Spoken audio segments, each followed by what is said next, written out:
Welcome to the E-commerce Leaders Series podcast, the podcast dedicated to founders and operators navigate the future of e-commerce in the age of AI. I'm your co-host, Eric Bidinger, co-founder and CEO of Luca AI.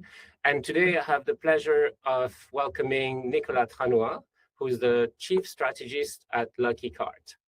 Lucky Cart helps retailers and brands better understand shopper behavior through data-driven promotional and loyalty solutions. So the data-driven bits you will see we like, and we're definitely going to talk a lot about that. We'll also explore customer psychology, loyalty, promotions, personalizations, AI, and what e-commerce leaders can learn from understanding what customers actually buy. So Nicolas, welcome. For listeners who may not know Lucky Cart, can you tell us a little bit about your role and what Lucky Cart does today? Yeah, so I'm the head of strategy and also marketing for Lucky Cart. And in a nutshell, what we do is we are solving business problem leveraging tech. And by tech, it's both the use of AI and data. And we're specialized on the FMCG market, both working with large retailers and brands.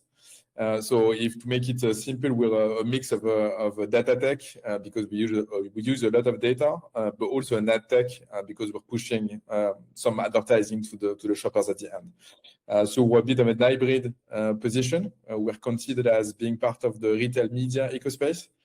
And the beauty of it and the complexity of it is that it changes quite a lot every month. So people have a different understanding of it, quite often. So we are specialized in again understanding the shopper, being able to activate it, and basically simplify the life of brands and retailers in a pretty complex environment nowadays. Fantastic. And you've been doing this for how long now? The company has been so the move to FMCG and to data management has been going on since 2018, and I joined the company a little more than 5 years ago. Fantastic. Can you tell us a little bit, how did you personally realize that customer behavior is far more complex than most businesses use? Well, honestly, quite early, and I've been working in retail one way or another for the past almost 25 years. And then starting in marketing, you need to basically understand your shopper one way or another. Obviously, in those days, the shopper was a kind of idea of what it would be, and getting data and actually getting to know him and understand him was quite complex. And so I think it's a journey. It's been going on for me, at least for the past 25 years. I think the reason why the past 5 years have been extremely interesting is that a lot of the ideas of what we wanted to do 15 years ago was just not possible, right. And right now it is. So I think the getting to understand the shopper is critical, and I've had the chance to both work in large company because I started it at Procter & Gamble, and the thing is, I worked both in Europe and also in the Middle East. And the thing is, the complexity of understanding the customer is the same. And I also had my own company for a while on a much smaller scale. Having people coming into the shop every day. And so the thing is whether the people are just in front of you or whether they're a figure with you need some data to get to understand them. In reality, it's always quite complex, but also very interesting. And I think for us, the idea is also we know for a long time that understanding your customer at the end of the day can generate incremental business if you do it properly. Of course. So in layman's term, on the one hand, you have this enormous trove of data that a customer generates, and then on their own customers. And then on the other hand, you have this customer behavior pattern. So can you talk to us a little bit about the bridge between those two states? So basically, in the case of Lucky Cart, what we get is the transactional data from the French retailers on the e-commerce part. Okay, so we get all the data, meaning that we basically receive around 2 million tickets or receipt tickets every day. Okay, and we're able to link those tickets to an exact shopper ID. Okay, the idea here for us, which is very important, is we want data that is actual transaction, so things that are already paid and already done, and we just need the shopper ID. We don't really care what is your name, we don't really care where you live, we don't really care what you think you want in terms of brand. We want actual purchases and actual data that is fact. And also the advantage of transactional data, you have a lot of them because it's FMCG, so people come buying every 2 weeks, okay? So you have a lot, because you have a lot of a pattern emerges quite easily. And the thing is, we end up being able to understand the shopper at this level. And then because we have this, we also have banners on the website of those retailers. So we can push advertising there. So you understand the shopper, you have the shopper ID. Once he goes back to the website, you know it's this person. And so you can push the right level of personalization. The thing is, the understanding in our case, and it's also the beauty of machine learning and AI, is that all of a sudden you can use data that is absolutely not new. Transactional data has been there for a long time, but all of a sudden it's something that becomes totally actionable. And the complexity usually we've seen from our past in working on the brand side is that you get data, but usually the amount of time you need to analyze it is quite long. And once you have it, converting this into actual action also takes time. And you have a huge risk that between the moment you analyze and the moment you activate, things have changed. Okay? So you need to shorten this as much as possible, and machine learning and AI allows you to do this. This is the big shift. When I was mentioning earlier, right now we can do things that look like science fiction 15 years ago. That's the reality we're in, and that's why we wanted Lucky Card to get into that space, because we wanted this to be possible, and right now it is. Fantastic. I didn't want to jump into ML and AI right away, but since you're talking about it, let's talk about it a little bit. So when you're saying machine learning, does that mean that you guys at Lucky Card have developed your proprietary algos, or are you using stuff that's off the shelf? How does that work? Well, no, it's proprietary algorithm from the very beginning. So when Romain, the current CEO, took over the company, we also had the help of well, he decided at that point in time to get a data team. So for quite a few years, we actually had more data engineers than salespeople. And that was also something that was perceived at the time as being weird, because when we were coming either to retailers or to brands saying that we have a lot of data engineers, we're like, why the hell do you need data engineers to do FMCG things, right? And even then, when we started using the term machine learning or AI, actually it became a problem because they thought it was a bit crazy to do that or even weird. And we've seen a big change once the LLM came in, because everyone wanted AI, and all of a sudden, people were excited about what we are doing, even if it was an LLM. So the thing, yes, we also have the advantage of being French, in the sense that we have a lot of engineers, and the beauty or the complexity of the French engineer is that he wants to do it himself. So obviously the algorithms and all the system has been built by us and is proprietary. And it's also something where it means that we've been learning a lot about around the past few years, but also we ended up having a lot of responsibility because we use data that is first-party data from the retailers. And I think for your audience, the thing is, transactional data has a lot of value in the retail space, but it's also something where usually brands have a hard time having access to it. It's quite restricted. So being able to use this and to be able to provide the brands with something that is usable right away makes a huge difference. And because we came originally, at least part of the team from the brand side, we knew this. So yes, we've developed everything on our side, but it's also step by step you get more and more specialized people. Because typically the other aspect that was critical because of the scale of what we do is having people that are good enough in terms of architecture and also in terms of integration with the retailer to be able to do it. Right. Because the other aspect that is a bit particular is that we're talking about small scale companies. And you're basically managing on the day-to-day basis activities where you have 100 or 200,000 people coming in every day. So you need to be ready to be able to do this. So we have on different layers the need for speed. And again, the weight of the data, basically, it changed a little bit over the years, but basically the calculation and data itself is costing us more than people, which is interesting in terms of structure of cost. Yeah, no, absolutely. By the way, where do you sell besides France? Are you covering Europe and the world? Well, we're covering right now Spain.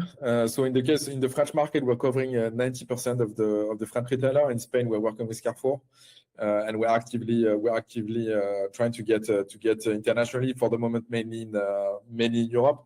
But we're also trying to get. So we're digital. We're specialized in the digital space, but we're also trying to get into the store. We started doing it with Leclerc in France using their application. But we are working on both spaces because, as you know, the next battle per se is going to be in store. So this is very important for us because right now in the French market, more or less, e-commerce represents 10 to 12% of the business. And if you're able to move to the rest of the 88 to 90%, mechanically you have something larger. Yeah, of course, yeah. And so for all the brands who are not your clients today, what do you think they consistently misunderstand about customer behavior? I think there are a few things. They keep thinking. I mean, it's true also for the large one, not to be honest, but they keep thinking about the shopper or their customer as something where you need to think about it in terms of audience, in terms of cohort, in terms of targeting. While the reality today is technically you can have a one-to-one conversation with your shopper if you do it properly. And you can also understand him on a one-to-one basis. The reason why I was mentioning earlier that we only use transactional data in the shopper ID is that we don't really care about your age, we don't really care about your gender or whichever. What we want is to understand you at a mathematical level. And I think one of the things that is that for me as a marketer was always a bit of a struggle is when you ask shoppers what they want or customer what they want, what they're going to tell you is the ideas they have in mind or which brand they behave or how do they believe they purchase things. The thing that's funny is when you look at how they actually purchase, there is always a mismatch or a gap. So if you want to act on it, you need to look at actual purchases. And I think the big difference there is more than trying to do studies on what we believe our shopper wants, look at what they actually do. And because right now there is a lot of data produced, you have a way of doing it. And the other aspect I think that was for me mind-blowing, getting into the retail media space is I was used to analysis done on 1,000 people or 500 people that was supposed to be representative. And right now, with the level of calculation a lot of companies have, you can actually look at almost an entire population and being able to understand it. Okay, so you could actually understand all of your shoppers. It sounds weird or it sounds big for small brands, but the reality is this is achievable today and you have companies doing it. So it changes everything. And I think it also changes something where you can have speed in terms of understanding your shopper and being able to understand them and get into action faster than your competitors makes a huge difference. And I think this is where we're getting into something a bit special, which is we're seeing it in terms of thinking the brands or the media agencies that are getting into this space and understanding the specifics. So being able to have your media mindset, but understanding and having data and retail at the same time changes. You're getting into something new, okay, with new possibilities. Also means that you have new possibilities with your shopper. Yeah, no, absolutely. Very, very interesting. And kind of like, when you explain it like this, it makes total sense. Can we talk a little bit about loyalty and promotions? So a lot of brands rely on discounts and promotions to drive growth. Can you tell us from where you sit, do those strategies actually create loyalty? Well, I think I worked in FMCG quite a long time in most of my career, but also worked in fashion for a while. And the thing is that more or less everything that happens in FMCG starts expanding in the rest of the business. Okay, so I've been working. I've been doing when I was at P&G, even being a marketer, I spend a lot of my days actually working on promotions. Working on ways to get some discounts. The reality is that it doesn't trigger our loyalty because each and every time, once you get into discounts, you want a discount the next time. Okay, so the original idea was, but you use the discount to make the people start, use the product, and once they're convinced about the product, they're gonna come back. The reality is that you have a lot of brands, all of them doing promotions one way or another. So promotion doesn't really work, and on top, if you're not able to personalize it or get a bit more specific, you're wasting a lot of money. Because if you're doing a 30% discount, some shoppers are just going to pass by. They would be okay with a 5% discount or even no discount, okay? But you're just giving them free money in this sense, or actually facilitating the fact that they could be spending more. And also, so promotion is needed because your competitors are doing it, but you're not creating loyalty and you're not even creating brand preference. I mean, you're not going to create love in the relationship between the shopper and the brand by giving discounts. Now, I think the loyalty discussion is a bit different in the sense that I don't believe in loyalty per se because I think it's you would need to have an alignment between the values of the brand and the value of the shopper, and that the overall offer makes sense. I think the real question nowadays is more a matter of frequency and making sure that when the shopper comes in, you're able to get him. To be honest, when I'm having discussion with brand nowadays, the marketing became significantly more complex than when I was doing it, simply because you have a lot of channels, you have a lot of ways to talk to the shoppers. You will need to produce a humongous amount of content to be able to be relevant each and every time. So you need to make choices. And I think right now, the moment where the shopper starts getting into a store or getting into an e-commerce website, that moment is significantly more important than what it used to be. Because this is really the moment where he's going to make the decision, and you have more data in this space to be able to do it. So the thing is, promotion is, I think, again, is a necessity, but it's not enough. And I think if you want to work on your frequencies, you need to be extremely sharp on where do I want to do it and how do I trigger it. And I think one of the ways that you need to have it is again, being able to be relevant in the sense that if you provided a discount, it depends on the market, but let's say above 30% for the sake of the argument, you might be damaging your brand because you're not looking at it the same way in terms of what is the value. So if you're able to, for some shopper, just to have something that is maybe more of a service or a lower discount just to preserve the brand, it's important. But to be able to do that, based on your previous question, you need to understand your shopper. Otherwise, you don't know what to do. And all of these fascinating insights. And do you think that big data and machine learning can help in that journey in optimizing product strategy? I think it's worse than that. There is no other way to do it than having big data and being able to analyze it. There's just no way to do it. Because otherwise it's just approximation. And because there are so many competitors, the number of chances that you have to be able to convert your shopper are actually quite few. And if you're missing those points, it becomes more and more complicated. So the thing is, you absolutely need big data, and you absolutely need to be able to understand it. Now, the reality, I think the question for brands is whether they should be doing it on their own, whether they should get some help to be able to do it. The reality is, when I entered the Lucky Cart, I was a bit surprised to see data engineers sitting next to salespeople. Because in my previous experiences, you tend to keep those people away and have some people in between to make it work, right? Now, the reality is that you do need specialized people, and it was a choice on our end to keep specialized people on those fields because you need the connection between data and activation and make it work as fast as possible. So I think, I probably shouldn't be saying this, but I come from brands. So even if I love retailers, at the end of the day, I still want brands to be able to do things that make sense for them. And nowadays, I think retailers understood extremely well that data is important. I think brands are catching up, and they should catch up a bit faster, to be honest, because I think there are a lot of opportunities that they're not grabbing right away. I think it's quite scary for them to get into it because it sounds complex, it sounds costly. And you basically also have to do something that is quite disturbing. Is you need to put faith in a tool that you don't really control.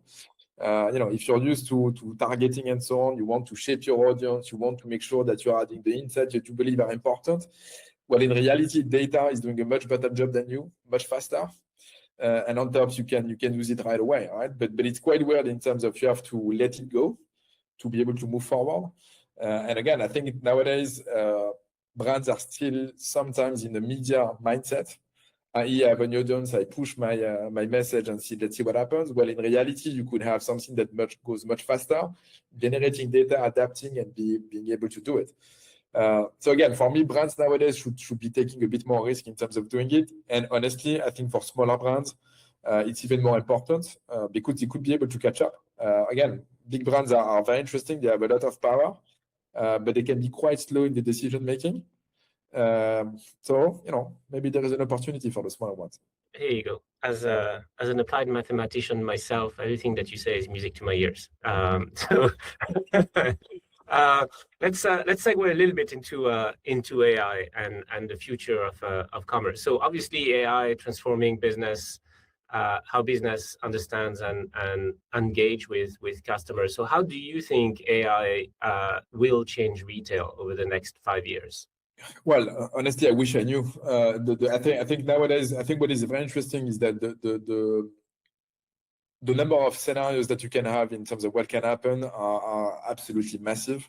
And also there is a risk to have the overall current system of advertising and understanding the shopper to collapse, in the sense that the promises that the big AI companies are making are absolutely fascinating.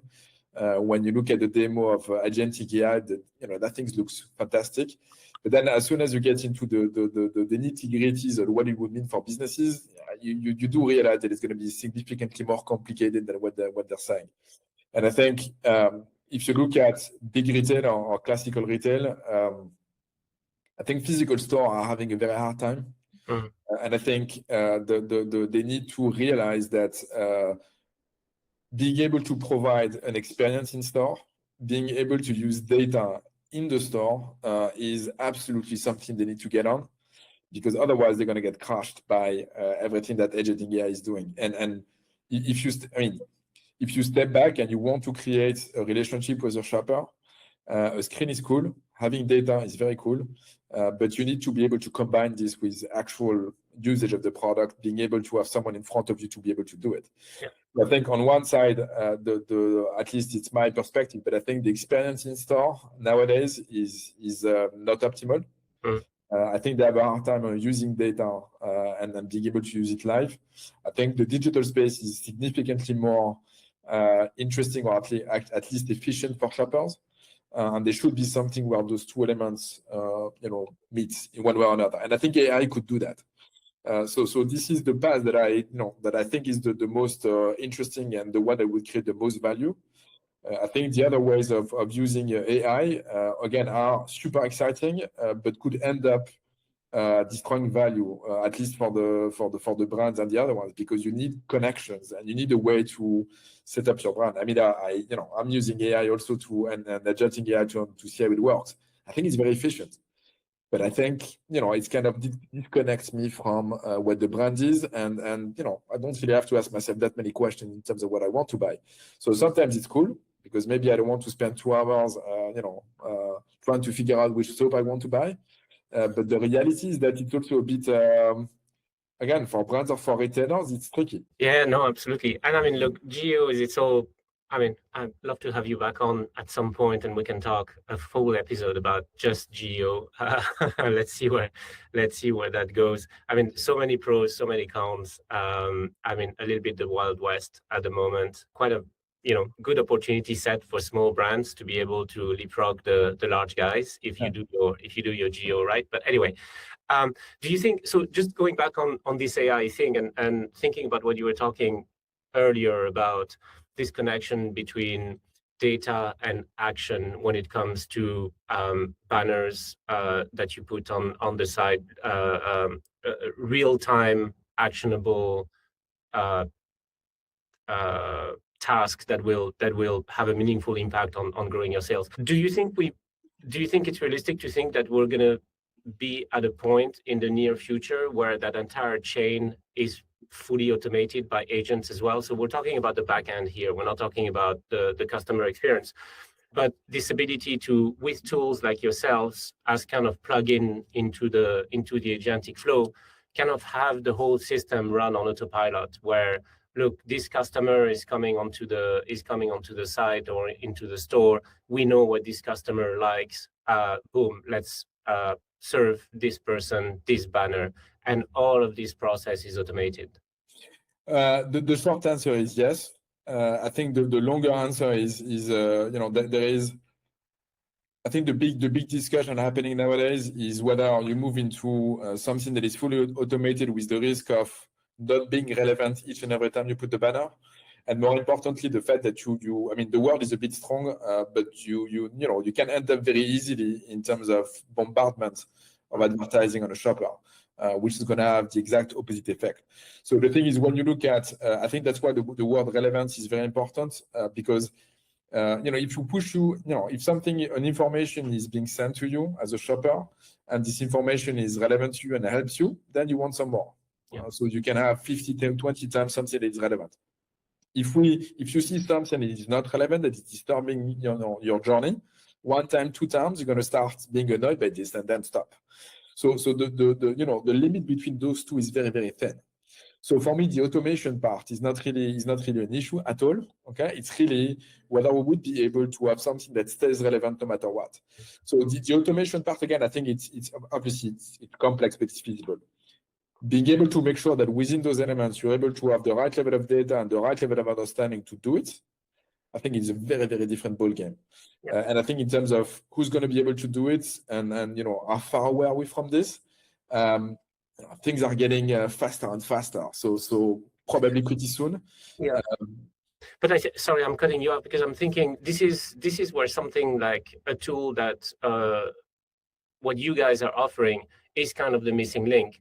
Absent that, yeah, you lose control because you don't have any guardrails as to what the ultimate and suggestion is, and it's something that we see a lot with other areas of AI, which is that at the surface level, obviously it's all shiny and the demos look amazing, but if you don't have the data engineering bit that sits underneath that provides the intelligence with the right data and the right patterns and the right science behind it, it's a little bit of a hit and miss. It's going to be right 50% of the time, and the other 50% of the time is not going to be right, but you won't know which is which because the model is going to tell you very authoritatively, yes, this is what you should be doing with 100% confidence. So, and I think on this part, I think the part that is surprising me nowadays in terms of the level of the discussion is also, I don't think there is enough focus on data and data quality. Yeah. Because the reality is that, I mean, we're seeing it in terms of the catalogs, in terms of the level of data, it's not that good. Yeah, so automating and so trying to, I mean, getting into automation and getting into something that is massive scale and something that is perfectible or not reliable at all is a massive risk because the shopper doesn't really care. I mean, the one that's going to buy at the end doesn't really care whether the data is good or not, right? So the thing is, if you on top manage to put a humongous amount of communication on top of something that is not perfect, you're going to have an issue. Yeah. So the thing that I think is funny, or at least for the moment it's funny, and we'll see where it goes, is that there should be massive investment in data quality, in data structuring, and getting that thing right. Otherwise, it's going to be a nightmare. Again, amen to that. And the irony is that the intelligence itself, like the intelligence in a bottle, it is 100% commoditized, right? Whether it's you, whether it's LVMH, whether it's Nike, everyone has access to the same models, and everyone is using the same frontier models. And God knows, the new frontier keeps on moving every 2 months, but we all have access to it. I think what's interesting is that, again, the data engineering and the data quality bit that you were mentioning that sits underneath, the analogy that I use is you have this massive warehouse that is a complete mess where none of the boxes are labeled properly, and you let this super intelligent guy with 20 PhDs in every functional areas that you can imagine into that warehouse, and you're going to tell that guy, go and find me box XYZ. It's going to be very, very difficult. And it doesn't matter how smart that person is, it's just not going to be able to do it. The thing is, people, I mean, I see it all the time, including within the company, is that sometimes we believe that, the problem is not properly explained. And we believe that AI is going to solve what we want to do in the first hand, and also all the stuff that we didn't really care about and didn't really take care. So, maybe that stuff is going to do it for us. No, it's not going to happen.